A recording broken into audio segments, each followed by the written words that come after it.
शिखर यानी चोटी, शिखर यानी जिससे ऊपर कोई ना हो। जी हाँ, हम बात कर रहे हैं दुनिया की 60% से ज्यादा आबादी का प्रतिनिधित्व करने वाले 20 देशों के समूह यानी G20 के शिखर सम्मेलन की। प्रधानमंत्री नरेंद्र मोदी ने नई दिल्ली में आयोजित भव्य समारोह में सम्मेलन का आगाज किया। पीएम ने कहा कि 2500 साल पहले भारत की भूमि ने पूरे विश्व को ये संदेश दिया था कि मानवता का कल्याण और सुख सदैव सुनिश्चित किया जाए। इस संदेश को याद कर G20 की शुरुआत करें। ये वो समय है जब सालों पुरानी चुनौतियां हमसे नए समाधान मांग रही हैं। आइए आपको सुनाते हैं क्या कहा पीएम मोदी ने अपने संबोधन में। प्राकृत भाषा में लिखा है, हेवम लोकसा हित मुखेति अथ इयम नातिसु हेवम, अर्थात मानवता का कल्याण और सुख सदैव सुनिश्चित किया जाए। 2500 साल पहले भारत की भूमि ने यह संदेश पूरे विश्व को दिया था। आइए इस संदेश को याद कर इस G20 समिट का हम आरंभ करें। देश की राजधानी दिल्ली में G20 शिखर सम्मेलन में आए सभी अतिथियों का प्रधानमंत्री मोदी ने प्रगति मैदान के भारत मंडपम में स्वागत किया। पीएम ने भारत मंडपम में जिस स्थान पर नेताओं का हाथ मिलाकर स्वागत किया, वहां पीछे बना चक्र बेहद खास है, जिसका नाम कोणार्क चक्र है। ओडिशा के कोणार्क चक्र को 13वीं शताब्दी के दौरान राजा नरसिम्हा देव प्रथम के शासनकाल में बनाया गया था। कोणार्क चक्र वही चक्र है जो भारत के राष्ट्रीय ध्वज में नजर आता है।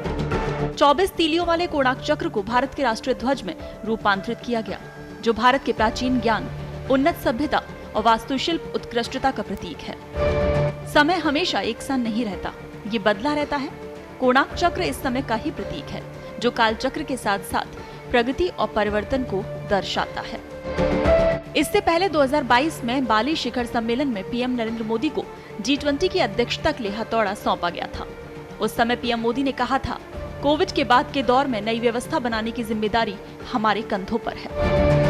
मैं आपको आश्वस्त करना चाहता हूं कि G20 की भारत की अध्यक्षता समावेशी, महत्वाकांक्षी, निर्णायक और सक्रियता भरी होगी। एक साथ मिलकर हम G20 को वैश्विक परिवर्तन का उत्प्रेरक बनाएंगे। अध्यक्षता सौंपे जाने के बाद से ही भारत तुरंत इसकी तैयारियों में लग गया। आइए अब आपको बताते हैं कि G20 क्या है। G20 यानी ग्रुप ऑफ 20 देशों का एक समूह है।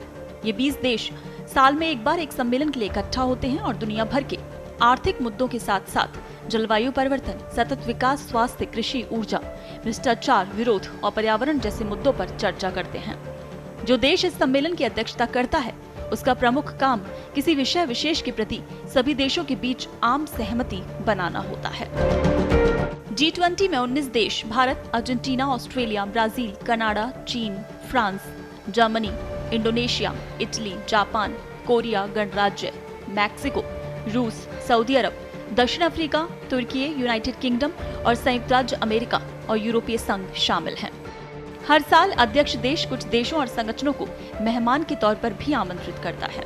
इस बार भारत ने Bangladesh, Egypt, Mauritius, Netherland, Nigeria, Oman, Singapore, Spain और संयुक्त अरब अमीरात को मेहमान के तौर पर बुलाया है। आपको बता दें कि 16 नवंबर 2022 को G20 बाली शिखर सम्मेलन में पीएम मोदी को G20 2020 की अध्यक्षता सौंपी गई थी। इससे पहले 8 नवंबर 2022 को पीएम ने G20 का लोगो लॉन्च किया था और भारत की G20 प्रेसिडेंसी थीम वसुधैव कुटुंबकम यानी one earth, one family, one future का अनावरण किया था।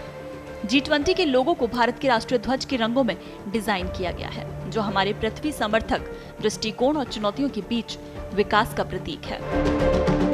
G20 सम्मेलन के जरिए भारत को इस विभाजित दुनिया में अग्रणी भूमिका निभानी है। वैश्विक स्तर पर दक्षिण एशिया का अगुवाई देश भारत ही है। ऐसे दौर में जब आज पूरी दुनिया में भारत के नाम का डंका बज रहा है, सिर्फ भारत को ही नहीं बल्कि पूरी दुनिया को भी भारत की जरूरत है। भारत को मौका मिला है कि वो प्रमुख वैश्विक मुद्दों पर आम सहमति बनाने, सामूहिक कार्रवाई के लिए जोर डालने की अगुवाई करे और साथ ही विकासशील देशों के एजेंडों का चैंपियन बनकर उभरे। और इस बार के G20 में ये मसले हैं जलवायु संकट, आर्थिक विकास, डिजिटल क्रांति, जिन पर चर्चा होगी।